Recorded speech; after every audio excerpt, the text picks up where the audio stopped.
तहरीक पाकिस्तान की तारीख की और जिन्नाह ने कब कांग्रेस से और क्यों अलहदगी इख्तियार की, अल्लामा इकबाल का जो खुतबा इलाहाबाद है वो किस हद तक पाकिस्तान के ख्वाब से मुतालिक था। ये तो बहुत तफसीली बातें हैं, लेकिन स्पेस में इतनी तफसील में हम लोग बात कर नहीं सकते। जी, सूरत हाल ये है जी, मैं खुद इकबालियात का एक अदना तालिब इल्म हूँ। अल्लाह ने मौका दिया कि मेरी पीएचडी इकबालियात पे है, इकबालियात पे, और वो भी फिक्र इकबाल पे। पीएचडी में मेरा जो थीसिस है फिक्र इकबाल में, कलाम इकबाल में फिक्री तसलसल की तलाश। तो तारीख का भी एक अदना तालिब इल्म हूँ। ये जो मुगालता हमारे यहाँ, बदकिस्मती से हम अपने बच्चों को सही तारीख पढ़ा नहीं पाए। हमारी रियासत ने ये इजाजत नहीं दी कि हम अपने बच्चों को सच बताएं। आइए जरा देखते हैं कि क्या कायद आजम ने और उस वक्त के मोहम्मद अली जिन्नाह ने जो कांग्रेस से अलहदगी इख्तियार की, तो क्या इस वजह से इख्तियार की थी कि वो मुसलमानों के हुकूक का कोई मसला था। मुख्तसर सा बयान कर देता हूं। ये तब की बात है जब उस वक्त के यूनाइटेड इंडिया में या ब्रिटिश इंडिया, जो भी इसके लिए मुनासिब लफ्ज हो, जब यहाँ पर एक अदद खिलाफत मूवमेंट चल रही थी, तहरीक खिलाफत चल रही थी, और कांग्रेस की तरफ से उस वक्त स्वराज की, सेल्फ रूल की मूवमेंट चल रही थी। और फिर एक मरहला वो आया था जब तहरीक खिलाफत में मोहम्मद अली जौहर और शौकत अली जौहर दोनों जेल में थे। हमारे जो ड्रीम लीडर्स हैं मोहम्मद अली जिन्नाह और अल्लामा इकबाल, दोनों किसी भी मरहले पर तहरीक खिलाफत में एक्टिव पार्टिसिपेशन नहीं रखते थे। उनके बेशुमार तहफ़्फ़ुज़ात मौजूद थे।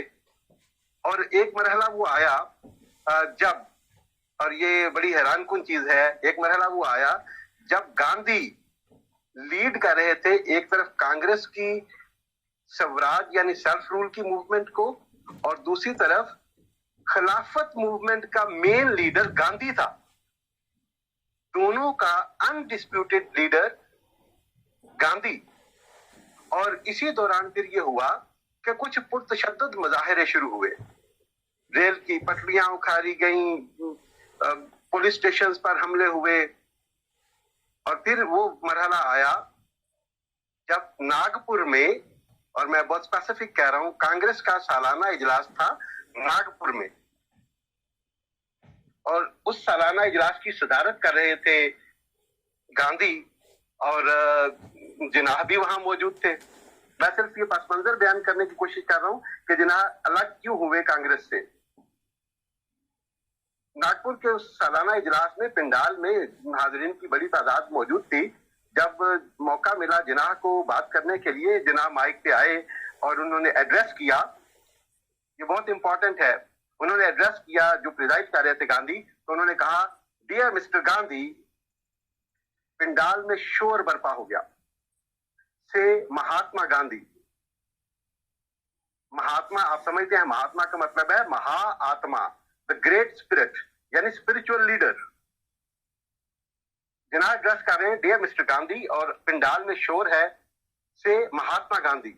महात्मा गांधी कहेंगे तो फिर बात आगे करें। कुछ देर खामोशी हुई और जिन्नाह दोबारा मुखातिब हुए, कहने लगे, डियर मिस्टर गांधी।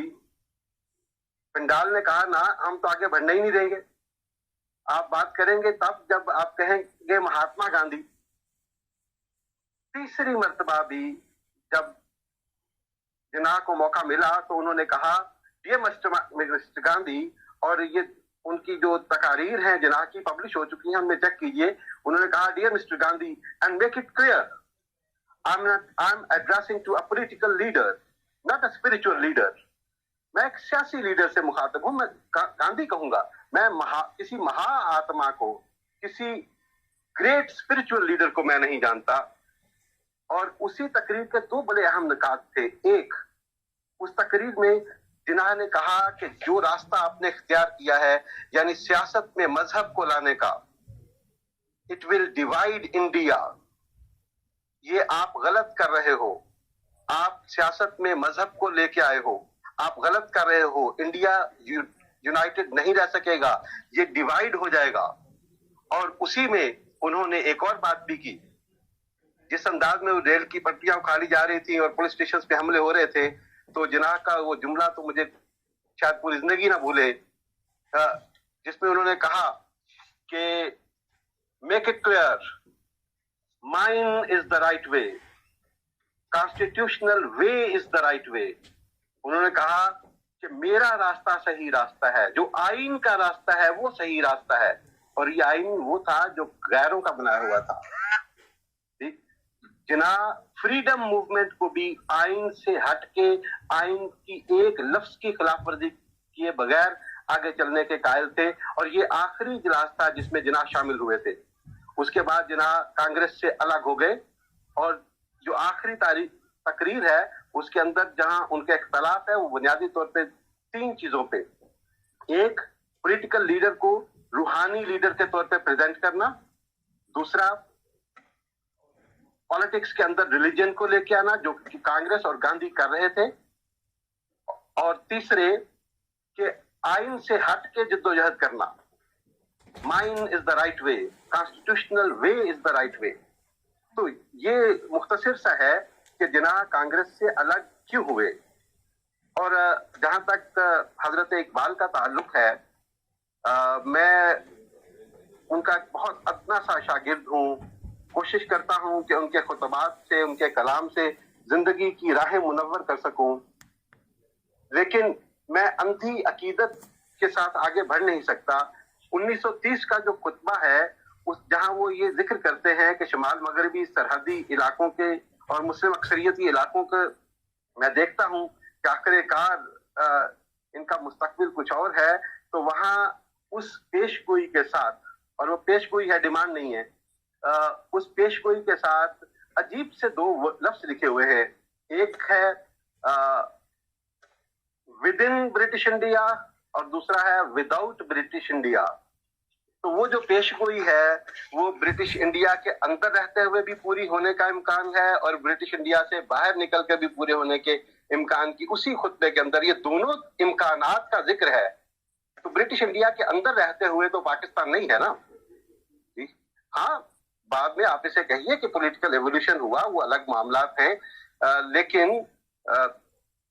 वो ख्वाब बुनियादी तौर पे इस जिद्दोजहद की जो तारीख है वो हमारी किताबों में हमारी रियासत की जरूरियात को सामने रख के बनाई गई है। उसमें काफी सारा सच भी है, लेकिन जहां जरूरी समझा गया कुछ एंगलिंग भी की गई है। बहुत शुक्रिया। अगर जरूरत होगी तो मैं उसके बाद भी हाजिर होगा। जी अनवर साहब।